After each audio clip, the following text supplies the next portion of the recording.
નવા નવા ખેડૂત મિત્રોને એ મળવાનો પ્રયત્ન કરીએ છીએ। ખેતીની અંદર નવા નવા પાકો વાવતા હોય, નવી પાક પદ્ધતિ અપનાવતા હોય અને વધારે ઉત્પાદન મેળવતા હોય, કઈ પદ્ધતિથી જે છે એમને ફાયદો થાય છે એ બીજા ખેડૂતો સુધી કેમ પહોંચે એના માટેના આપણા સતત ને સતત પ્રયત્નો હોય છે।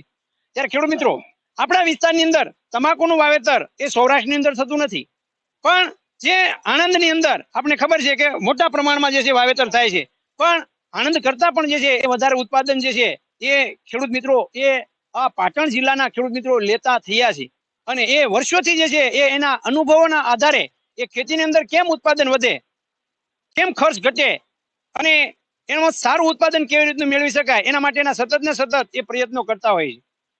તમાકુનો પાક એટલે મિત્રો આપણે બધાને ખબર છે કે એ પાક જે છે એ કેટલું ઉત્પાદન આપે છે, કેવી રીતના એની અંદર કાળજી રાખવાની હોય છે, એની અંદર કયા સમયે જે છે એ પાન જે છે એ થયું હોય તો એ તમાકુ યોગ્ય ગણી શકાય એની જે છે એ મિત્રો આપણે વાત જે છે કરવાના છીએ। એની અંદર ખાતર, દવા, બિયારણ કયા જોવે એની વાત જે છે મિત્રો આપણે કરીએ। સૌપ્રથમ જે છે ભાઈનો પરિચય લઈ અને પછી આપણે આગળ વધીએ। મોટાભાઈ, તમારું પૂરેપૂરું નામ? મારું પૂરેપૂરું નામ પટેલ જયપ્રકાશ મગનલાલ, જિલ્લો પાટણ, તાલુકો પાટણ, જિલ્લો પાટણ, તાલુકો પાટણ, અને મારો મોબાઈલ નંબર 83 209 16 411, 83 209 16 411।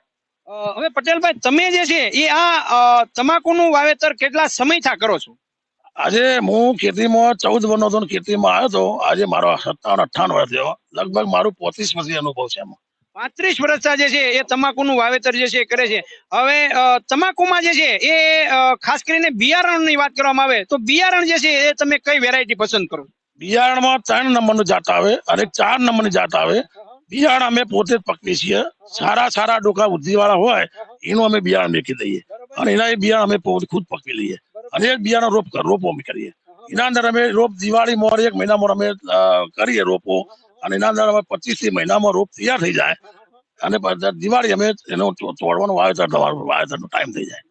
હવે જે રોપ જે તમે તૈયાર કરો છો, બરાબર, તો એ રોપ 25-30 દિવસે તૈયાર થઈ જાય છે, તો આ રોપ જે છે એ તમે જે ખેડ કરીને જે આખું ખેતર જે તૈયાર કર્યું હોય તો એમાં અંતર જે છે એ તમે કેવી રીતનું રાખો છો? અંતર તો અમારું શું, કલ્ટી જે હોય આપણી પાયાનું ખાતર અમે એવું નાખીએ, સલ્ફેટ અને બધા 17 જાતના તત્વો। પછી તમાકુની અંદર સલ્ફરનું એક કટ્ટું બીજું અલગ હોય, એગ્રોવિટા હું વાપરું છું, હું એગ્રોવિટા વાપરું। એ એક કટ્ટું 5 કિલો 300 રૂપિયાનો એ નાખું છું અને 17 જાતના તત્વો નાખું છું। 2 વીઘામાં 2 સલ્ફેટ નાખું છું। પછી જમ એને 20-25 દિવસે અંદર હવાળ કાઢીને ખરબી કાઢી નાખીએ।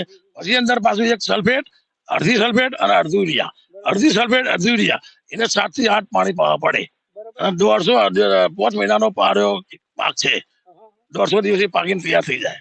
હવે આની અંદર પિયત જે છે એ આપણે વાત કરી કે 10 થી 12 જેવા છે, એ 7 થી 8 જે છે એ પિયત આની અંદર જોવે છે। હવે આની અંદર આપણે એ બીજી પણ વાત કરવામાં આવે તો આમાં પટેલભાઈ, આ જે તમાકુના પાકની અંદર એ પાન જે છે એ બહુ મહત્વની વસ્તુ હોય છે, તો એ પાન જે છે એ કેટલા પાન જે છે એ આપણે બિયારણની અંદર આપણે એટલે કે ટૂંકમાં તમાકુ તૈયાર થાય ત્યાં સુધીમાં એ છોડ આપણને પાન આપી શકે? તમાકુનો જે છોડ હોય એના અંદર જે નેટલા 2 પાન હોય એ અમે પાણીના હિસાબે થોડો બગાડ થતો હોય એટલે 2 પાન કાઢીને અમે 8 થી 10 પાન રાખીએ। 10 પાન રાખીને તમાકુ સારી થાય, વજન નીકળે અને એ ઝડપી પાકી જાય। પછી ઘણા ખેડૂતો 12 પત્તા 14 પત્તા રાખે, પણ એમાં જે નેટલો માલ હોય એ પાકમાં આવે અને ઉપરનો માલ બગડી જાય, એ કાળો પડી જાય। એટલે આ તમે કાપવાની જે છે એ પદ્ધતિ જે છે અહીંયા આવી રીતના ડોકો કાપી નાખવામાં આવે, એ બટી નાખીએ અને મોગરો આવે આવો મોગરો આવે એ અમે બટી નાખીએ।